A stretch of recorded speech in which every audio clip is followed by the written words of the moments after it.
सूखी नदी का पुल प्रश्न और उत्तर करेंगे। पहला प्रश्न है, स्टेशन के बाहर लगी जीप को देखकर लीलावती मन को क्यों ठेस लगी। उत्तर लिखेंगे। प्रस्तुत पाठ हमारे हिंदी पाठ्य पुस्तक गोधली भाग 1 से लिया गया है।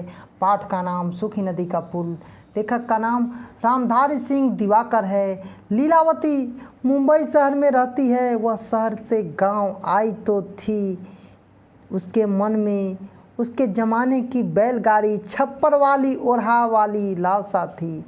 उस बैलगाड़ी से गांव की मिठास घुली हुई है, लेकिन जीप को देखकर उसके मन को ठेस सी लगी। शहर की आधुनिकता को से वह परिचित थी। गांव की मिठास वह महसूस करना चाहती थी, लेकिन जीप होने के कारण बैलगाड़ी का आनंद छूट रहा था। इस कारण उसके मन को ठेस लगी। दूसरा प्रश्न है, गांव शहर से किस प्रकार भिन्न है, वर्णन करें। उत्तर लिखेंगे। प्रस्तुत पाठ हमारे हिंदी पाठ्य पुस्तक गोधली भाग 1 से लिया गया है। पाठ का नाम सूखी नदी का पुल, लेखक का नाम रामधारी सिंह दिवाकर है।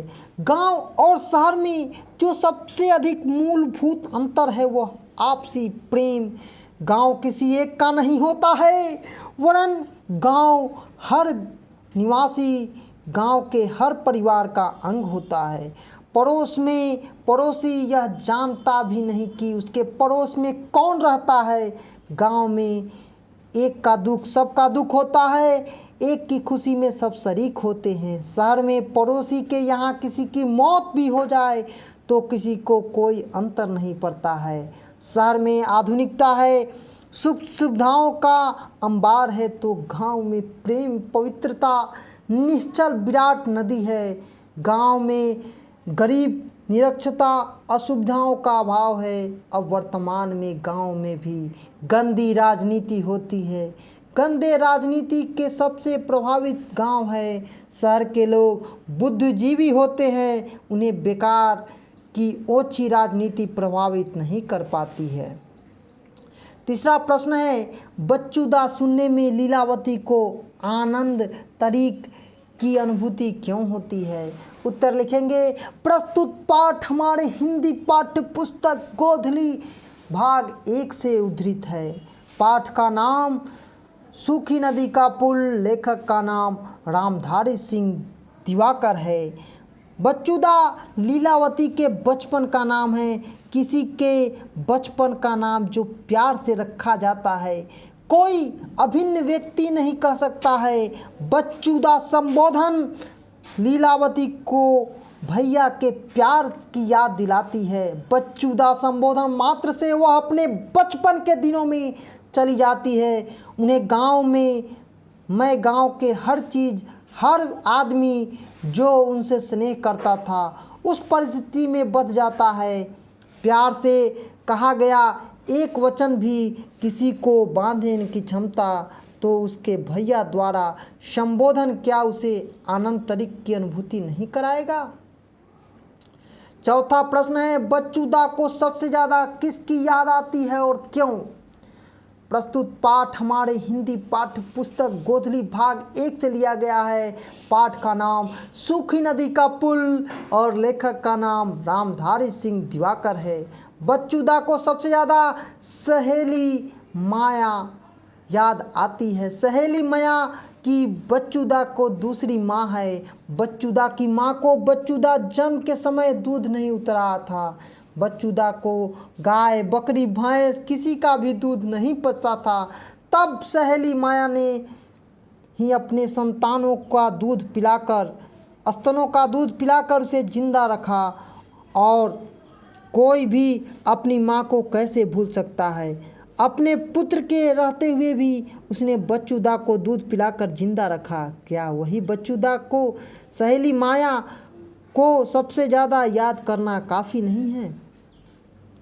पांचवा प्रश्न है, गांव में Lilavati phone, fridge, TV, VCD की जगह क्या देखना चाहती थी।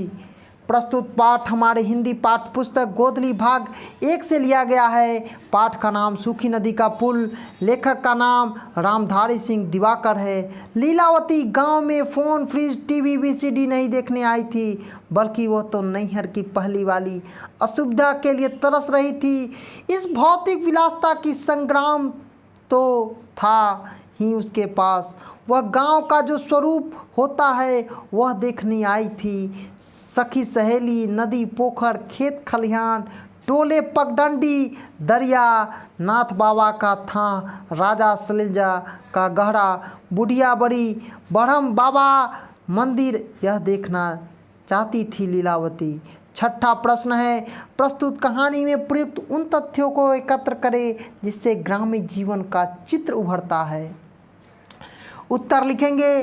प्रस्तुत पाठ हमारे हिंदी पाठ्य पुस्तक गोधली भाग 1 से लिया गया है। पाठ का नाम सूखी नदी का पुल। लेखक का नाम रामधारी सिंह दिवाकर है। गांव में एक का दुख सबका दुख होता है, यही खुशी से शरीक होते हैं। शहर में पड़ोसी के यहाँ किसी की मौत भी हो जाए तो किसी को कोई अंतर नहीं होता है। शहर में आधुनिकता, सुख सुविधाओं का अंबार है तो गांव में प्रेम की पवित्रता निश्चल प्रकट होती है। 7वां प्रश्न है, बच्चूदा जब सहेली माँ के मिलने पहुंची तो अचरज क्यों हुआ, वहाँ का दृश्य वर्णन करें। उत्तर लिखेंगे। प्रस्तुत पाठ हमारे हिंदी पाठ्य पुस्तक गोधली भाग 1 से लिया गया है। पाठ का नाम सूखी नदी का पुल और लेखक का नाम रामधारी सिंह दिवाकर है। बबुआन से पहले से दुश्मनी चल रही थी, आना जाना टोका चाली तक बंद था। इसके बावजूद बच्चूदा अनहरिया रात में गिरती पड़ती सहेली माया के घर उससे मिलने आती है।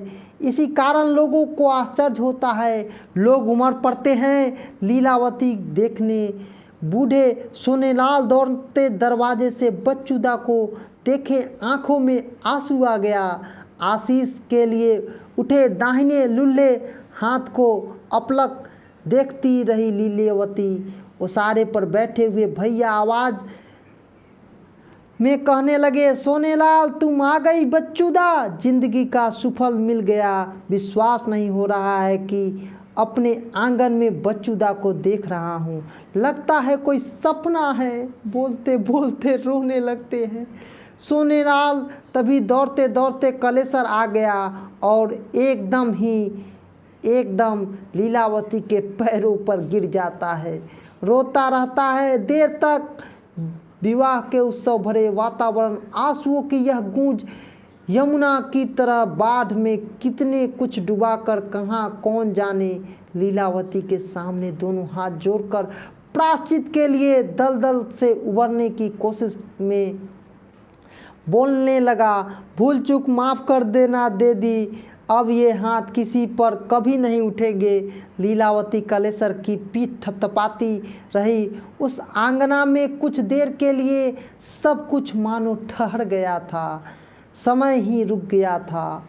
8वां प्रश्न है, लीलावती खवास टोली और बउआन टोली की तबाही होने से किस प्रकार बचाई। उत्तर लिखेंगे। प्रस्तुत पाठ हमारे हिंदी पाठ्य पुस्तक गोधली भाग 1 से लिया गया है। पाठ का नाम सूखी नदी का पुल। लेखक का नाम रामधारी सिंह दिवाकर है। खवास टोली और बउआ टोली के बीच झगड़ा है।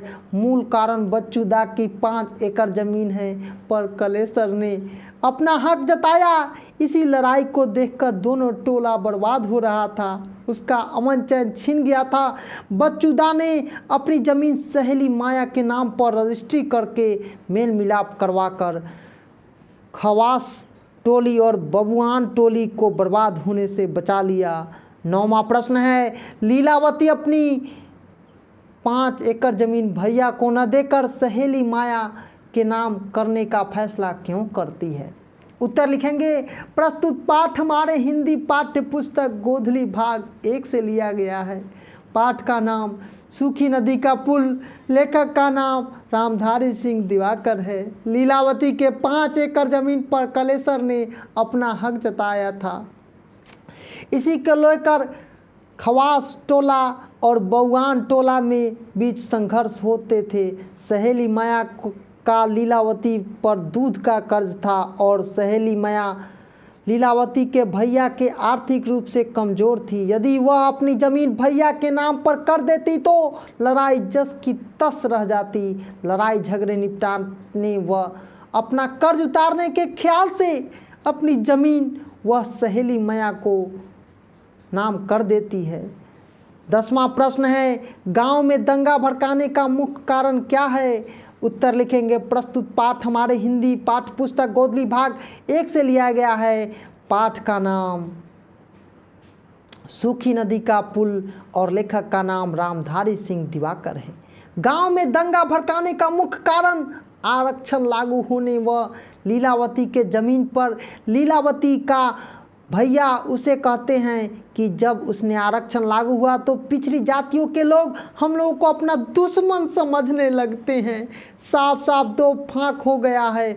गांव में खस टोली और पूरे पछियारी टोली से तुम्हारी वाली ज़मीन के मामले के बाद से ही आना जाना न्योता पिहानी बंद हो गया है। खूनी राजनीति पार्टियों का खवास टोली वाले चढ़ाते हैं कि सामंती जात के हम लोग यही दंगा भड़काने के 2 मुख्य कारण थे। तो आज हम सूखी नदी का पुल प्रश्न और उत्तर किए हैं। यह वीडियो आप न्यू एजुकेशन पॉइंट के तरफ से सूखी नदी के पुल के ऊपर देख रहे थे।